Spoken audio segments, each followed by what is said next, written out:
So hindi ako yung nag-aya mag-inom.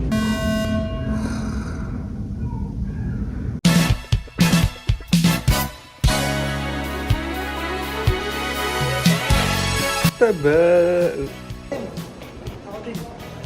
May gising ko lang.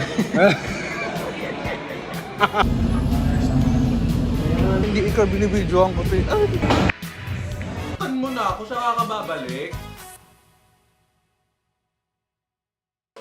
Ripping the wine with apparel. Grabe tinitigyawan na ako. Hindi pa rin ako natutulog. Paano ba matulog na maaga mga ate? Tapos nagugutom pa ako. Self-control. Ayan ang topic natin ngayong linggo of adulting. Actually, hindi ko pa rin alam kung anong tatawag ko dito sa series na to. Kasi wala namang nagtampo. Sabi nila ang bagay yung January. Hindi ko nga naramdaman eh. Grabe naman kasi yung January, di ba? Nakita niyo ba? Technically, 5 weeks siya. 5 linggo nating tiniis yun. Makakabayad ko lang eh. Ngayon, magkabayad na ako.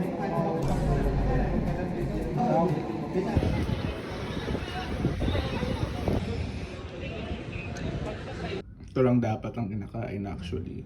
Oy, hindi talaga ako nagda-diet. It's just that nung araw na yan, ayoko nang lumabas. And ayun lang yung nakita ko dito sa bahay, itlog at sardinas. Hindi ka nagkanin, nagganto ka naman. Bakit ba gusto ko ng matamis?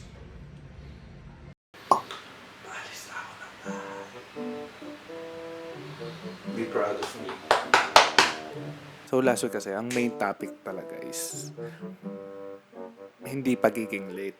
Well, nabubuo ko naman na yung pinagagawa kong yun. Na parang nagagawa ko na siya unti-unti. Pero Galing. Mag-outfit change. pawisin kasi ako. So, yung damit na yan, hindi ko gusto. So, nagpalit ako.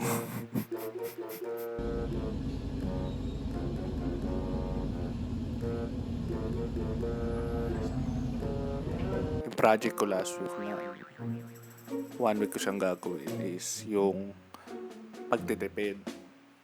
Gago gusto ko talaga ng ice coffee. Ayun, nakakita ako ng kape and hindi ko binili. Be proud of me. Pero parang masarap eh yun. 40 pesos sa'yo ko tawag. It's ano. Papasaba ako pag nag-ice coffee na ako. May gising ko lang. Hi guys. Ako din.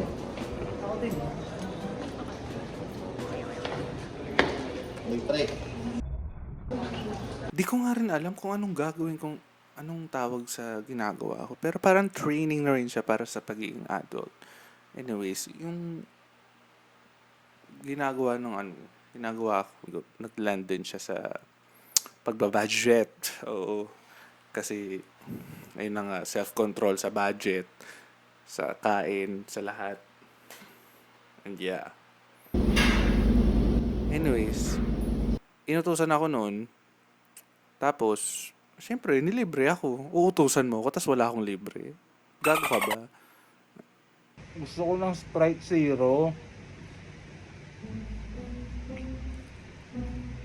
Pero yung Sprite Zero kasi, bagong lasa siya. Promise. Try nyo.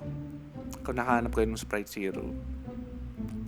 Iba yung hagod talaga niya. Iba yung hagod niya sa normal na Sprite. Magtimpe. Maliligo muna ako. Pag gusto ko pa rin ng Sprite, bibili ako. Siyempre, nabuo ko na yung desisyon ko niyan, di ba? Fuck.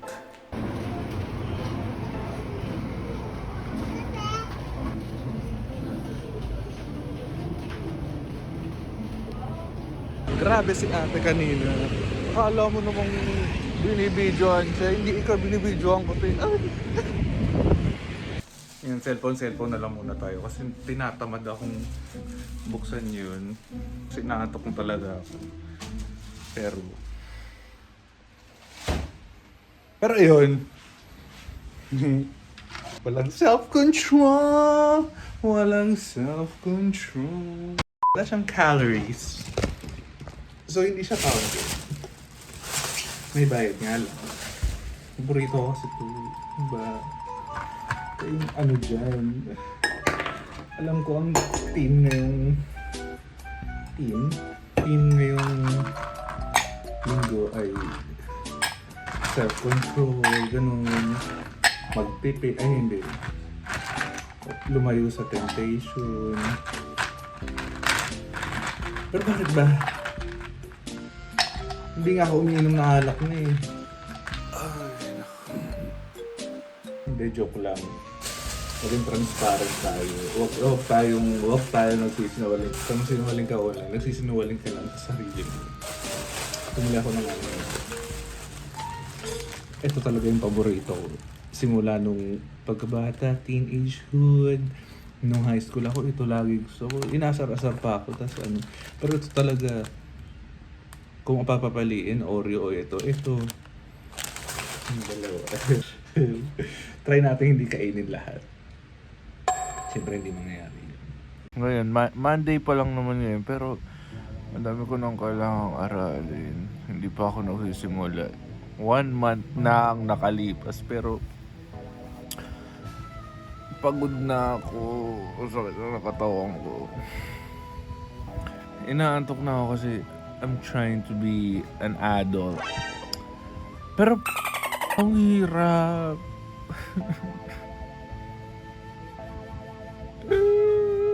Kanina kasi maaga akong nagising.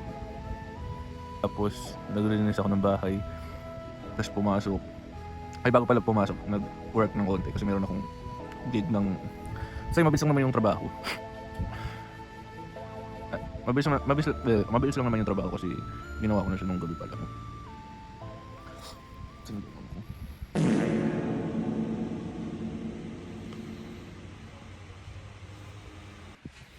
Di ko rin alam. Wala pang isang araw. O, kakagising ko lang. Kakaano ko lang kagabi. Ako nagkakansar ako, pasensya na. Ay. What you know I'm never taking the stage without screaming.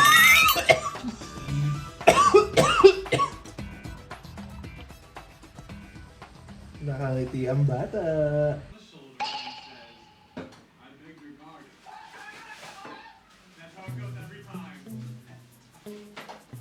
Napag-set up na ako. Pero tinatamad pa dito.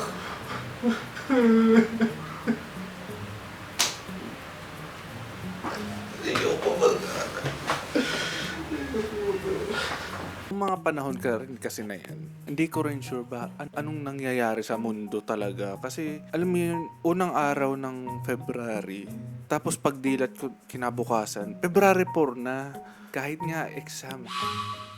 Nalimutan ko. May exam pala ako. Sinuna ko pa talaga yan. Ganun talaga. Ayan, hindi ko na isi-share kung anong process ko, paano ko mag-take ng online exam kasi para safe. Pasado na. Ayoko nang mabuhay, mga guys. Ano guys? 2016? Alam nyo, napapagod na rin ako sa buhay talaga. Kasi kahapon, sabi ko mag-aaral talaga ako ng malala. Nakita nyo naman, niready ko yung lamesa. Ayun lang, niready ko lang yung lamesa. Wala akong ginawa. Tapos ngayon, nag-email sa atin. Last week, hindi ko na siya sinare kasi medyo masakit siya. Nag-email sa akin ngayon, kanina umaga. Babasahin ko sa inyo yung ano. Dear Neil Joseph, Alright. I hope you're doing well. About a month ago, I reached out to inform you that we have moved forward with another candidate for that manager position. However, a further evaluation of our needs and the impressive qualities that I saw in your application. I wanted to reconnect and see if you might still be open to a conversation. If you're still interested in the role, I'd love the opportunity to discuss it again. Please let me know that you're available for a quick chat in the coming days. Sinaktan mo na ako, saan ka babalik? Kailan? Ate, paano ba ayusin tong buhay na to, ate? Hindi ko alam kung may ano ba ako, may sakit ba talaga ako, o ano. Kasi, maayos naman ako nung ano. Maayos naman ako nung, bakit ang taas ng tono ko? Maayos naman ako nung Monday, Hindi, nung Sabado. Kasi nung Monday. One day, panghina ng loob. Charot. Ano ba?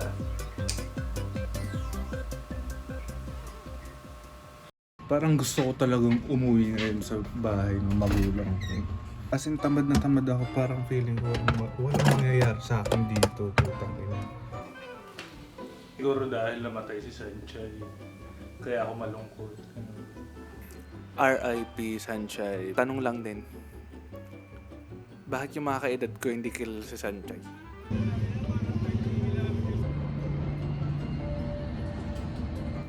Nung araw din na yan, sabi ko, uuwi na lang ba ako sa parents ko muna? Or mag-i-stay ako at magsi-self-load, gano'n. Kasi nung nasa school, naisip ko na sige na nga, hindi na ako uuwi doon kasi sayang lang din, babalik lang din ako, may pasok pa ako sa 2 days from now. Sayang lang po yung pamasahe. Ganun lang din yung ano.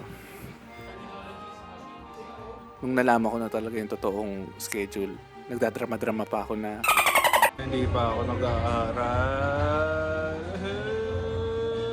Hindi ko rin alam kung anong nangyari talaga sa akin nun. So nung pagkababa, nag-usap. Tapos ayun, diretso na kami dun sa dorm ng kaklase ko.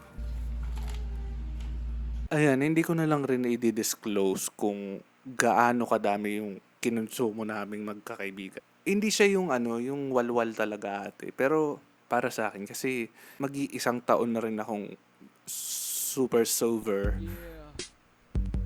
Medyo naano talaga ako, oo.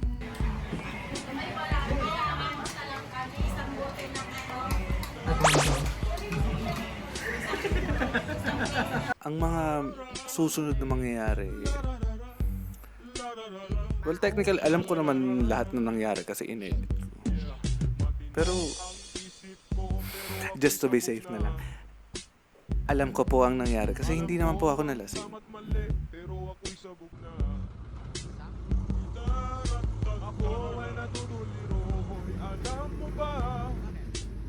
Kasi ako'y sabog na, ako'y sabog na, ako'y sabog na.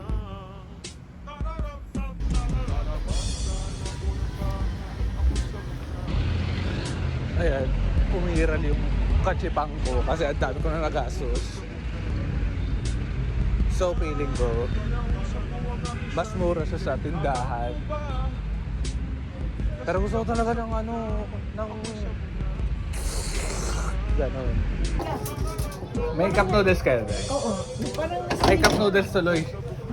Ano mga noodles yun dyan? Mga noodles sa akin. Ay, sorry. Wala. Nalaglag ko pa to. Lagyan mo na dito. Wala kayong may sabaw ko. Sabaw. Ay, ayun. Magkano yan yung seafood? Listen. Opo. May hindi mama. Yung maanghang mo. Ah, Magkano yan? ito? Ito? Ah, 22. 22. Sige nga po, isa nga. Ito lang isa. Kasama ko kanina, ate.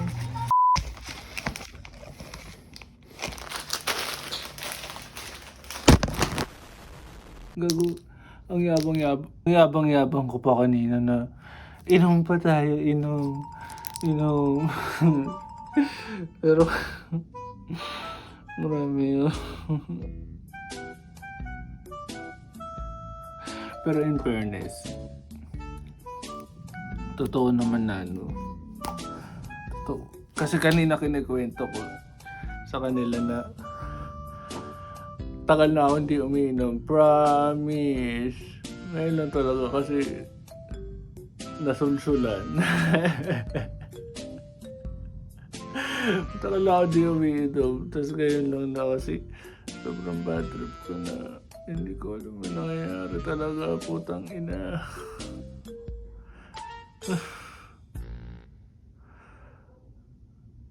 Alam mo yun?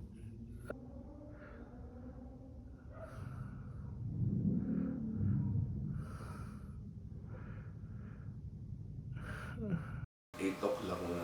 Congratulations. Ayan, 8 o'clock na ako nagising today. Pero ang sakit talaga ng ulo ko, hindi ako nagbibiro.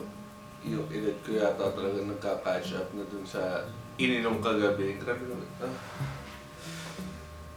Grabe Thursday na. And February 5 na. Ang bilis ng oras. Wait lang. Pwede bang pause? Pause! Kakapin lang muna ako.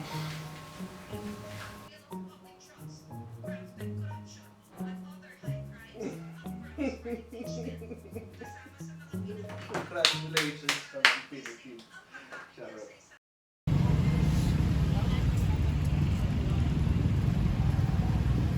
Tama ba? Siguro tanga lang yung gagawa ng ganun. So,